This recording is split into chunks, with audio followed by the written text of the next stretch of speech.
What's up, y'all? Glad you're back.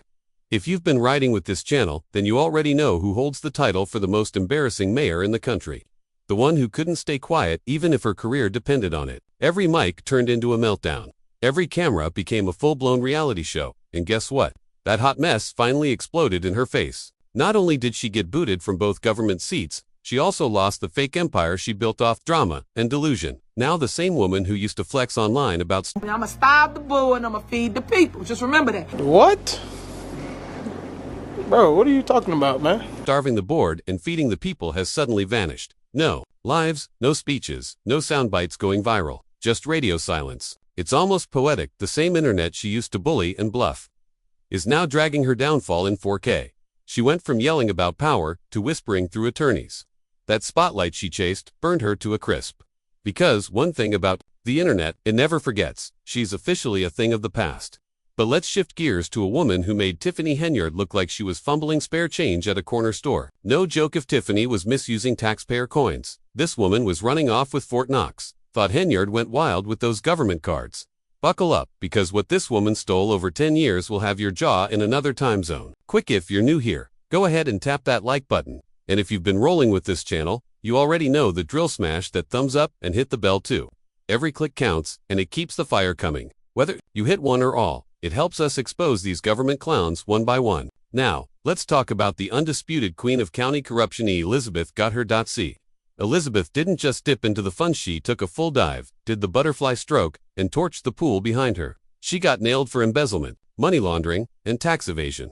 And no, this wasn't a one-time slip. This lady ran her own fraud cartel from 2014 to 2024. 10 straight years of finesse. She even faked remorse in court, but the prosecutors weren't buying it. Not when she made 187 bogus transfers to companies she created herself. What makes it even more unhinged? Elizabeth wasn't some assistant or intern. She was the county treasurer, the top dog, the gatekeeper. She was supposed to protect public money for schools, fire departments, seniors, and community services. Instead, she drained it to fund her own empire. The community got crumbs while she lived like royalty.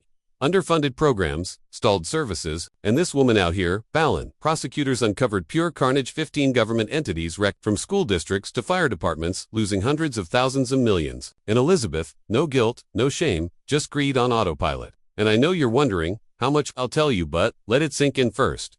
It's not 1 million, not even 10. This woman stole $40 million. That's 40 with 6 zeros, unreal. Now here's what'll make your blood boil. How the hell do you steal $40 million? Over 10 years without getting caught? Simple. Elizabeth didn't just work the system, she was the system. She was everyone's friend, the go-to person, the trusted face. That's how she pulled it off. She used relationships as camouflage. People assumed she was clean, and the whole thing blew up. And behind that fake loyalty, she was playing a whole shadow game. Arizona's Auditor General says her scheme finally got exposed in April 2024. By then, she'd already pulled off 182 unauthorized transfers, routing the money into her shell company bank accounts. And to keep it covered, she cooked the books, literally. Fake statements, fake treasurer reports, and cooked numbers fed to state auditors. A full-blown deception machine. And if you thought that was it, buckle up. She didn't just manipulate finances, she hijacked communication to auditors trying to get info. She rerouted it through herself or her crew. She built a firewall around the truth. This wasn't just embezzlement, it was an operation. The kind of scheme you see in a Netflix doc, except this wasn't fiction. This was your kid's school fund and your neighborhood fire station getting looted. One of her biggest tricks. She manipulated the daily warrants line item during reconciliation. Yeah, that same thing we saw Tiffany Henyard play with. If you've been here a while, you remember those Dalton board meetings, where the trustees kept rejecting her shady warrant lists. Every meeting, same script. Board says no, and Tiffany goes full soap opera mode, yelling about loyalty and betrayal. Why all this fighting? Why can't we just vote yes? She'd scream. I put you in that seat, Trustee House, Trustee Ballore, like she was some royal overlord. But all that shouting, it was about those warrants lists, basically the itemized expenses the board had to approve. And Tiffany wasn't just listing printer paper and pencils. She was sneaking her personal shopping cart onto the government dime. The trustees weren't fooled for a second. They saw through the noise and shut it down. They weren't about to rubber stamp some shady stack of bills. They asked for receipts. They asked about credit card charges. And every time, Tiffany got defensive. Call me anytime. She'd snap, my line's open. But that wasn't the issue. The board didn't want a phone call. They wanted to know why the numbers were jacked up, and why documents were sliding in last minute like a pop quiz. And no matter how many times the trustees stood their ground, it didn't stop the bleeding. Under Tiffany's reign, the village was leaking money fast. Bankruptcy was right around the corner. That's why comparing her to Elizabeth Guther makes sense, because Elizabeth took Tiffany's chaos and cranked it to God mode.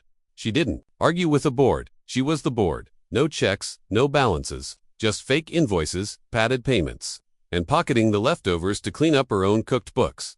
Yup, you heard that right. She overpaid vendors, skimmed the excess, and used that extra to cover the mess she'd already made. And listen, I'm still wrapping my head around all this too. If any of this sounded off, or if you've got a clearer take, drop it in the comments. I fully admit, some of this government finance stuff is like reading ancient scrolls. But hey, we're learning together, so go easy on your boy. Now let's talk about how she avoided getting caught so long. This woman dodged state audits by only moving money between August and May. Why? Because the Arizona Auditor General only checks year-end reports in June. So every year, she made sure not to touch a dime in June or July. Clean audits. Every time. That's how deep her scam went. She knew the audit calendar better than the auditors. She didn't just find loopholes, she tap-danced through them in heels. So where was all this money going? Don't worry, she had not one, but two fake companies, Rio Rico Consulting and Rio Rico Real Consulting. She funneled everything through those like it was second nature. For 10 years, 187 transfers, all going straight to her hidden bank accounts. And by the time anyone blinked, she'd pulled off a grand total of $38.7 million.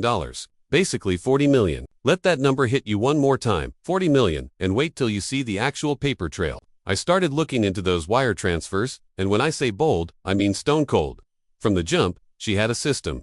She walked in like she'd rehearsed the whole thing, and the longer she got away with it, the bolder she got. By 2021 and 2022, the numbers were climbing fast. Like she developed criminal muscle memory. Steal, rinse, repeat. Same fake companies. Every time. Rio Rico Consulting and Rio Rico Real Consulting. Just scroll through the list, bam. Another million, boom, another half. Over and over until the bottom line read $39,412,100. Like, girl, what? That's not just greed, that's cinematic. That's heistable, and the wildest part, she showed up to work every day smiling, shaking hands, acting like she wasn't straight, robbing folks blind. One of her old colleagues said he'd known her for 50 years, and that's what made it worse. This wasn't some rando, she was their friend, their trusted official, and the whole time, she was hollowing out the county from the inside. People even showed up in court just to see her go down. That's how personal the betrayal felt. So when she stood there and got slapped with 10 years for money laundering, tax evasion, and embezzlement, nobody shed a tear. She earned every single day because, let's be clear, this wasn't an accident. This wasn't some heat-of-the-moment scam. This was a damn blueprint, a whole strategy, 10 years deep. She gained trust, ran for office with all the right buzzwords, made herself sound like a financial savior, promised transparency, long nights, and weekend work. And sure enough, she did work weekends, stealing $40 million while wearing a county badge like she was doing the Lord's work. The article even quoted her bragging about all her experience: land development, customer service, taxes, accounting, you name it. The resume was stacked with buzzwords, and people fell for it. But what really made my eyes pop was her tie to Rio Rico Properties. That company screamed shady from day one. And instead of cutting ties like she swore she would, she stayed locked into sketchy land deals and conflict of interest drama. She lied the second she launched her campaign. And here's the kicker: Rio Rico was a disaster before she even took office. Avatar, that Florida-based developer linked to the project, sold 2,400 land parcels with messed up deed restrictions, making them practically worthless. And the group that bought them now owes $6.5 million in unpaid taxes. What did Guther say? Not my issue. She swore she'd walk away from it all, but she didn't. She smiled, lied, got elected, and kept cashing in like every other corrupt politician. Let's not get it twisted. This woman never planned to walk away from real estate. She promised no stocks, no side hustles, her full focus on serving the county. Yeah, okay, that was capped from the jump. From Rio Rico Consulting to her entire consulting gig was all smoke and mirrors. She said she'd shut it all down. Instead, she used the treasurer's title as a license to print money. She even told voters she'd investigate back taxes from a different angle. Girl, the only angle you were working was which shell company to wire money to next. She promised to fix the budget crisis, and she did. All right, she fixed it by robbing the whole damn thing. It'd be funny if it weren't so evil. 10 years of lies, and the confidence to pull it off like it was routine. And what gets me? She stayed calm the entire time, like wire fraud was just part of the job description. And that's what makes it scary. This wasn't some one-time oopsie, this was a lifestyle. She was into it. Probably got a thrill every time she hit send on another six-figure wire. And now she's got a 10-year sentence. That's it. Nah, that's light work. She lived the good life on stolen money, and now wants leniency because she's older. Girl, please. She's not sorry. She's just mad she got caught. Santa Cruz County only collects about $41 million a year in property taxes. She stole $39 million. That's nearly the entire budget gone. Schools gutted. Senior programs crippled. Public safety Meanwhile, she's out here smiling, sending cash to ghost LLCs. And how did she hide it? By lying to everyone, her staff, the board, auditors, even the banks. And right before Chase Bank flagged her, she wired out $4.5 million. Poof, that's when she finally stepped down, not out of guilt but because Chase, the feds, and the county were circling. FBI launched an investigation. State auditors came through. Santa Cruz County froze her accounts. No charges yet, but let's not play dumb, they already know what time it is. The judge knew she was trying to stash the money or shift assets before the hammer came down. That's not innocence. That's premeditated guilt in heels. But wait, it gets dirtier. She didn't just lie. She bought people. The auditor's report says she convinced her deputy to give her full account access. Then she started buying silence. $6K for someone's air conditioning. Covered phone bills. Gave an employee's sister a car to drive. Birthday money. Wedding gifts. She even let staff host a wedding at her ranch and flew folks to San Marcos for luxury getaways. This wasn't an office, it was her private kingdom. And what sealed the deal? The county board missed every single red flag. There was a monthly report that didn't change by a single cent for 14 straight months. 14. And nobody raised their hand. Nobody thought that was weird. No audit, no alarms, just vibes. That's not just incompetence, that's silent complicity. Because no one's that blind for that long without choosing to be. So tell me, 10 years, is that justice?